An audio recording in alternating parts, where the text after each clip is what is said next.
राज्याच्या राजकारणासाठी महत्त्वाची बातमी आहे। मुख्यमंत्री देवेंद्र फडणवीस हे दिल्ली दौरा आटोपून आता मुंबईमध्ये परतले। दिल्लीमध्ये केंद्रीय गृहमंत्री अमित शहांची भेट घेतल्याची माहिती आहे।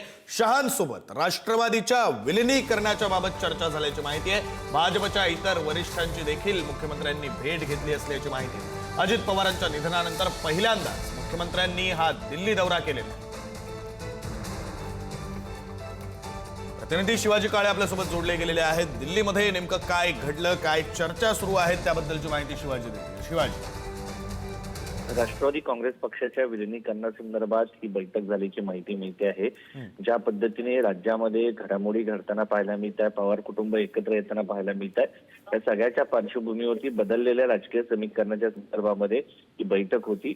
दुसरी बाब म्हणजे राज्यामध्ये ज्या निवडणुका झाल्या त्या निवडणुकामध्ये ग्रामीण भागामध्ये भाजपने पहिल्यांदाच अशा पद्धतीने आपले पायावर रोवण्याचं पाहायला मिळालेलं आहे। कारण शहरीकरणाचा पक्ष म्हणून ज्या पक्षाकडे पाहिलं जातं त्या पक्षामध्ये अशा पद्धतीने जिल्हा परिषद निवडणुकामध्ये मोठा विजय मिळालेला आहे। या पार्श्वभूमीवरती ही भेट महत्वाची मानली जात आहे। आणि सगळ्यात महत्वाचा मुद्दा म्हणजे की ज्या पद्धतीने राज्याचे मुख्यमंत्री देवेंद्र फडणवीस हे दिल्लीमध्ये आलेले आहेत, अजित पवार यांच्या निधनानंतर राज्याची काय नक्की परिस्थिती आहे, उपमुख्यमंत्री म्हणून सुनेत्रा पवार यांनी शपथ घेतलेली आहे, राष्ट्रवादी काँग्रेस पक्षाची सध्याची स्थिती काय आहे आणि शरद पवार यांच्यासोबत या आगामी काळामध्ये अजित पवार यांच्या ज्या काही बैठका झाल्या होत्या त्यानुसार पुन्हा हे दोन्ही पक्ष एकत्र येत आहेत का, त्या दृष्टिकोनातून भाजपची काय भूमिका असावी या संदर्भात राजधानी दिल्लीमध्ये चर्चा झाल्याची माहिती आहे। धन्यवाद शिवाजी दिलेल्या या सगळ्या माहितीसाठी।